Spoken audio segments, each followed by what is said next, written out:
Mai 2015. On m'appelle pour me dire que mon oncle vient de mourir à l'hôpital. En vrai, je m'y attendais. Est-ce que ça me fait quelque chose? Oui, je crois. En fait, je passe malgré tout une bonne journée. Je ne me sens pas dévasté. Pour être tout à fait honnête, c'est un jour comme les autres. Et puis, j'ai peut-être semblé horrible en disant ça, mais j'ai d'autres problèmes à régler. Finalement, je ne le voyais pas tant que ça. Bien sûr, c'est quelqu'un pour qui j'avais beaucoup d'affection, quelqu'un avec qui j'ai des très bons souvenirs. Mais aujourd'hui, sa perte ne va pas vraiment influencer mon quotidien. Disons que j'ai surtout de la peine pour mon père qui vient de perdre son frère, que j'ai de la peine pour ma tante qui vient de perdre son époux, pour mes cousines qui viennent de perdre leur père. Mais moi, tout va bien. Ce qui est le plus difficile à encaisser finalement, c'est que ça me rappelle que moi aussi, un jour, je vais mourir.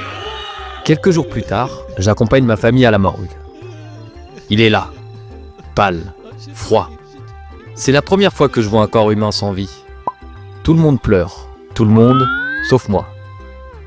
Je me demande surtout ce que ça fait. Est-ce qu'il a eu mal? Est-ce que ça fait quelque chose d'être mort? Pourquoi est-ce qu'on a besoin de le voir? Je veux dire, c'est pas comme si on allait refaire le monde ensemble. Est-ce que je devrais être triste? Est-ce que je devrais culpabiliser de ne pas être triste? Et puis après tout, qu'est-ce qui me fait dire qu'il est pas mieux comme ça? Finalement, on ne sait rien de sa souffrance, de ce qu'il vit, ou plutôt de ce qu'il ne vit pas. Alors, si je dois être triste, ce n'est pas pour lui. C'est parce que moi, je ne pourrais plus le voir et comme je ne le voyais pas tant que ça, est-ce que j'ai vraiment besoin d'être triste? Est-ce que cela serait honnête de ma part?